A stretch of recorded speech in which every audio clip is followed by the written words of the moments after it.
Racismo. Ou você combate, ou você faz parte. Eu combato. E você?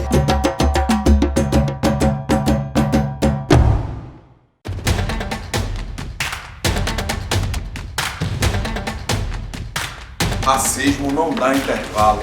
A corda só quebra do lado mais afro. É o tempo inteiro a gente tendo que provar, a gente tendo que contar nossa história dezenas, centenas, milhares de vezes, porque as pessoas caem no esquecimento. A TV no Brasil existe há mais de 60 anos, mas apesar de estar há tanto tempo no ar, o papel destinado a nós, negros, que somos mais de 50% da população, é sempre o papel de coadjuvante. Tu vai pro número 702? Eu não, eu nem sei, o número é 104. Não é o 702 então, porque eu tô esperando a minha faxineira. Eu disse, não vou. Mas tu é faxineira, né? E eu perguntei pra ele, de onde o senhor tirou que eu sou faxineira? Um grupo de caras me viu sozinho, até que um deles veio, conseguiu tirar meu turbante e jogar no chão. Trabalho numa ala pediátrica. Já aconteceu de uma mãe não querer que eu atendesse seu filho, por eu ser negra. Mas nesse momento eu já estava empoderada de mim. O racismo institucional existe e atua dessa forma na vida das pessoas negras porque existe o racismo que foi estruturado ao longo do final do século XIX até o que a gente presencia hoje.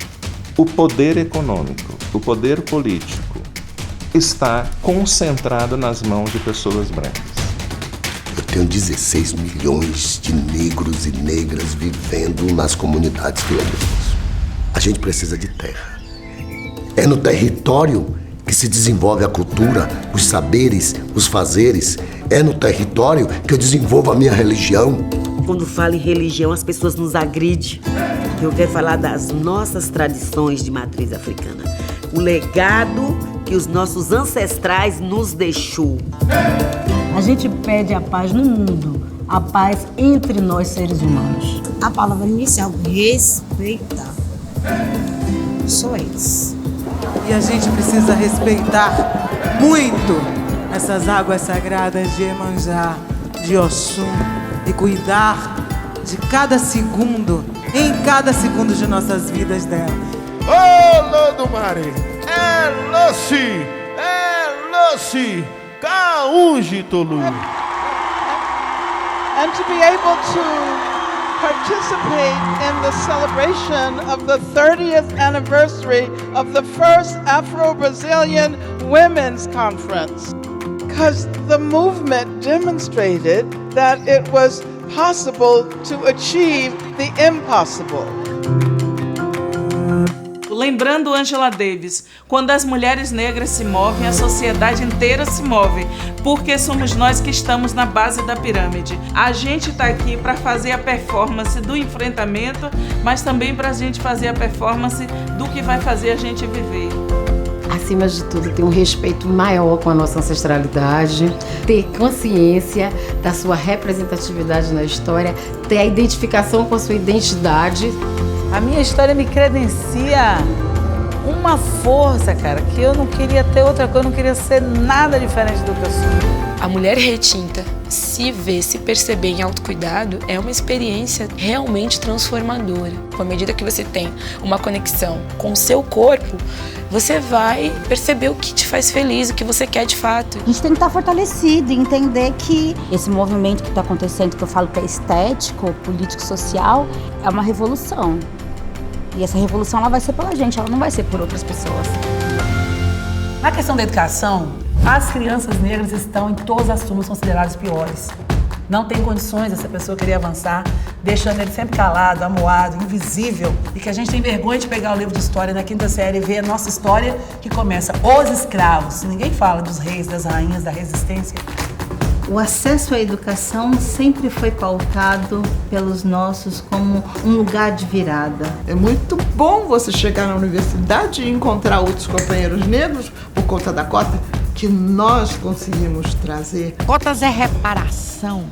Cotas é todo um processo para fazer justiça da mão escravagista que construiu essa nação.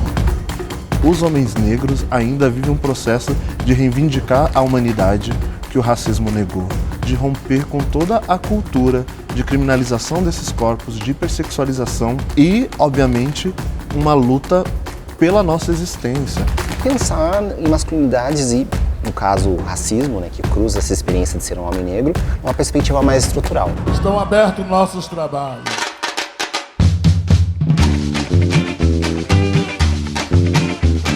Nós não fazemos um bloco para as televisões. Nós fazemos um bloco para a gente do povo. Nós começamos a chamar música a poesia. E essa música é só falar de negro de forma positiva. Então tudo que a gente ouviu que o negro é feio, que o negro fede, que o cabelo é ruim, a gente mandava tudo de volta de forma positiva. Que o negro é lindo, que barato o cabelo da negra. A gente consegue transformar isso em estética, né? Se consegue transformar isso em beleza, se consegue encher as ruas de Salvador com essas cores, isso é que de fato faz a diferença. Se isso significa uma forma de enfrentamento do racismo, é a melhor forma que eu gosto de fazê-lo.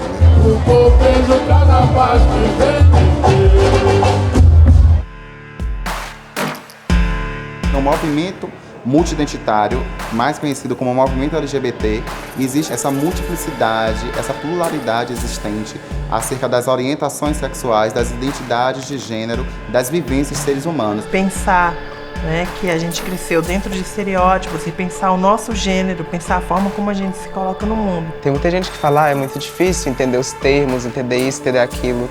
Mas eu não acho que é difícil, eu só acho que é transfobia mesmo.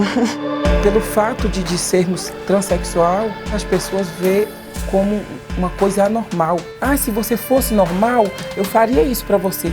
Se você fosse normal, eu arrumava um emprego pra você. Se você fosse normal, e tudo é se a gente fosse normal. Mas a gente é o que se não é normal?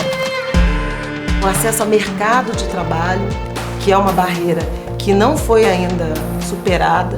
A gente está aqui na porta, né, batendo na porta dessa necessidade de inclusão nos postos mais qualificados e, portanto, mais bem remunerados. Eu não posso ler sobre filosofia, eu não posso falar outras línguas, eu não posso fazer outras coisas, porque eu trabalho fazendo faxina. E isso não faz o menor sentido.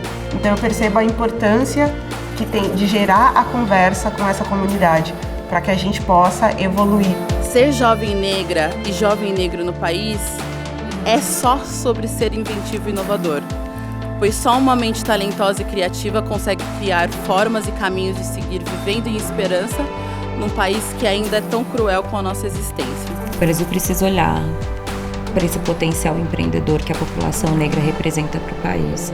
Na categoria microempreendedor individual, segundo os dados do Sebrae, a população negra é a maioria. E se a gente for olhar com mais aprofundamento, sobretudo as mulheres negras são maioria. A gente fala de economia criativa, de uma linguagem super gringa, startupeira e que não reconhece os nossos valores, mas quem criou essa coisa toda fomos nós, né? Quem precisou empreender, quem precisou ir para a rua para comprar liberdade de irmãos e irmãs e a sua própria, foram mulheres negras. A gente fazia isso desde sempre. A gente fez essa viagem para chegar aqui e encontrar um Papai Noel que se parecesse com a gente. E eu achava que eu não ligava para Papai Noel, mas na verdade eu não me via no Papai Noel. Eu não criei imaginário de um Papai Noel que parecesse comigo. Isso fez com que os natais fossem diferentes para mim. Cada vez mais, com o passar dos anos, eu tenho entendido que imagem não é suficiente, mas o processo e as pessoas que compõem a produção dessa imagem. Né? Quem são as cabeças, as intelectualidades, as histórias de vida que junto comigo produzem essa história visual que está sendo contada, seja numa fotografia, seja num videoarte, seja numa instalação. A gente precisa de mais autores negros, de mais diretores negros. E isso está mudando, mas a mudança ainda é um pouco lenta, né? Mas ela está acontecendo. Então a gente está sempre resgatando essas pessoas, né? Essas inspirações. Já fizeram tanta coisa, né? Para a gente sair desse lugar solitário, de ter uma referência, né? E pulverizar, compartilhar esses espaços. Muito prazer. Sou Francisco Solano Trindade. Solano, ele é um visionário, né, que conseguiu ver a importância do ensino da nossa cultura, né? Eu vi o quanto era necessário conhecer e passar adiante tudo o que ele pensava. Poder falar da minha história, do meu povo, para o meu povo. Nós adultos negros, quando a gente ouve, a gente é impactado, eu acredito que os jovens mais ainda. Eu não esperava que eu ia recitar daquela maneira e queria sair da minha boca todas essas palavras, que um dia saíram da mão dele e viraram essa poesia. Só os negros oprimidos, escravizados em luta por liberdade são meus irmãos, e para estes tenho um poema grande como o Nilo. Estamos num momento muito difícil da vida brasileira, mas a revolução não se fará sem os artistas, sem os trabalhadores e sem os pretos. Podemos ensinar e podemos nos juntar. Fazer gestão compartilhada de nossas culturas, seremos imbatíveis. Quando a gente fala consciência negra, consciência racial, é um patamar diferente da simples compreensão e vivência cotidiana do racismo. Somos nós. É nossa responsabilidade construir essas outras narrativas. Como nós recontamos a nossa história, como nós ressuscitamos os nossos saberes sepultados, os nossos heróis esquecidos. Canal Preto, que é uma iniciativa do Ministério Público do Trabalho com a Organização Internacional do Trabalho, objetiva discutir com a sociedade a importância do enfrentamento do racismo, para que esse debate seja feito da forma mais ampla, atinja o maior número possível de pessoas e um canal de diálogo com a sociedade sobre igualdade racial.